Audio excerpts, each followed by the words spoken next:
Okay, thank you for your patience. Jimmie Johnson has joined us. He drives the number 48 Lowe's Chevrolet for Hendrick Motorsports. He's a four-time defending NASCAR Sprint Cup Series champion and the 2009 Associated Press Male Athlete of the Year. And, Jimmie, you come in here with the slightest of leads. 3 to go. Your thoughts? It's a lead. That's all I'm concerned about. We're up.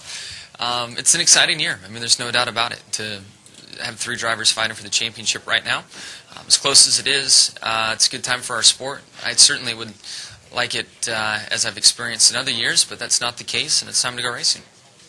Okay, questions for Jimmie. We'll start right here with Nate. Go ahead. Nate Ryan, USA Today. Jimmie, we just heard Jeff say that he thinks the pressure is on the leader when the group is this tight coming down the end. And this is the first time in 3 years you've come to Texas without a triple-digit point lead. Is it? I mean, for us, from people who have followed this for 4 years, it seems like it's different from the outside. But for you, is it any different coming in here and the battle being a lot tighter than it has been in recent years? Do you feel more pressure? I don't necessarily feel more pressure. I think I feel more pressure trying to defend something. And with the small margin like we have, it is really easy what I need to do. I mean, I need to win the race. I need to finish ahead of the 11 and the 29, and I think that's going to mean winning the race. So the week has been really easy for me. Where other weeks coming into Texas concerned, the mind is more in a defensive mode, trying to protect, worrying about things. It's all offense right now. So I feel really good about things and feel less pressure for this Texas race than I did last year. Yeah, and I was that way last year and in years before, and that's the difference I'm kind of realizing and experiencing it this time around. I didn't think it would necessarily be this way, but it's turned out to be this way. Okay, Jim, and then Tom. Go ahead. Jim Utter, Charlotte Observer. Jimmie, you talked about being on all offense, but also with an extremely tight points race, and I think Kevin Harvick mentioned this last week. There's some thought about, any little mistake could turn out to be a big problem. So on that side, there seems to be there's a part of it that says maybe you need to be conservative or watch out for that. Do you try to just get that part out of your mind? Do you not focus on all the what-ifs going down the stretch? Yeah, I mean, we all have different strategies and what works for each team and driver. The what-ifs are always in the mind. They're there. They find you when you're just about to fall asleep, and they find you when you just wake up.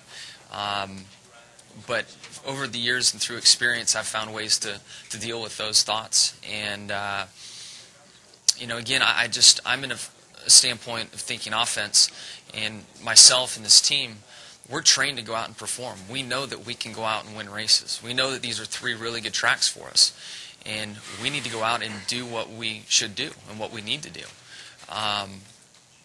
Those thoughts are there, but you have to learn how to deal with those emotions and understand how that pressure makes you respond and act. And, again, with the last 4 years, how they've turned out, I have a lot of confidence in those areas. So I'm in a great place and ready to go racing.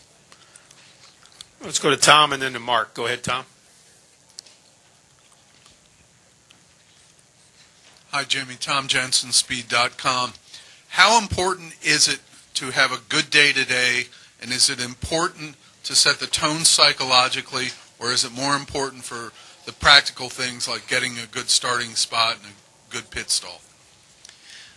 On a funny note, we will make the most of the day, and if we qualify 43rd, we'll find a way to find some silver lining and put a spin on it. It might not necessarily come today, but maybe it's in tomorrow's practice session, or you finish the race well and you build confidence in the fact that you recovered from a poor qualifying position. Without a doubt, winning the pole today, having that first pit box, having a smooth day today, starts things off on the right foot. But we've seen, especially these 3 chase drivers, respond well to qualifying bad. We've all qualified poorly at some point at a race in the chase and have driven to the front. So I don't think that I think the teams are strong enough and smart enough to not let a poor Friday affect their weekend. The one thing it does do, obviously, is it puts you in harm's way. So you need to get through the first 50 or 100 laps without any incidents, and it increases the risk factor, sort of say. But I think mentally the teams are all probably strong enough to tolerate with a poor day today. But I'm certainly hoping for the best day I can have. Yep. Let's go. Bruce, Mark, and Shannon. Go ahead, Bruce. Bruce Martin, SI.com. Just kind of a follow-up to what you'd said earlier. in a way, doesn't this just kind of simplify things a lot for you? It takes all the guesswork out of it. As a racer, they want to get out there and just race. And also, this is probably the first time in the last couple of years where, you've had to go out there, race the last 3 races like this. How much fun is that? It's, fun. You have fun when you have good results, and we've had good results, so the fun factor's been high. Texas and Phoenix have been really good tracks for us, and we've always raced at those racetracks. When we've been to Homestead, we've been a little bit more conservative, and I don't think we'll have that luxury this year at all. So I feel like over the years we've prepared for this situation, and the way we operate as a team, and never want to leave any points on the table. I think we're geared up and ready for the final 3 and can race for it through it all. But as I'm up here babbling down one road, I completely forgot what your other part of the question was. Making it simple. Yeah, I agree. It is making things simple. And expand on that some more. I mean, I have to expect the best out of the 29 and the 11, and the way they've been running, and the average finishes, and the finishes they have at the final few tracks, I've got to go out and win races. So it's real simple and almost comforting in a way. I mean, it's real easy to know what we need to do. There's nothing to protect. Let's go Mark Shannon and Jeff Hood. Go ahead. Mark Carroll, PRN. Jimmie, you talked about the fact, okay, I'm going to go out there, I just need to win, and that sort of thing. But have you taken a look at, or you or Chad handicapped these guys, either Danny or Kevin looked at past stats at these tracks, or is that just completely out the window? Have you done any kind of a scouting report, or is it completely out the window? I'm not sure Chad spends a lot of time going through that stuff. I know he watches a lot of tape and understands how races unfold, but I don't think he spends a lot of time worrying about it. Myself, I mean, I've preached this for years up here. It's, yes, you may have had a great year or a great race the week before, and the past is the past. It's all about the present. It's what you do at this point in time.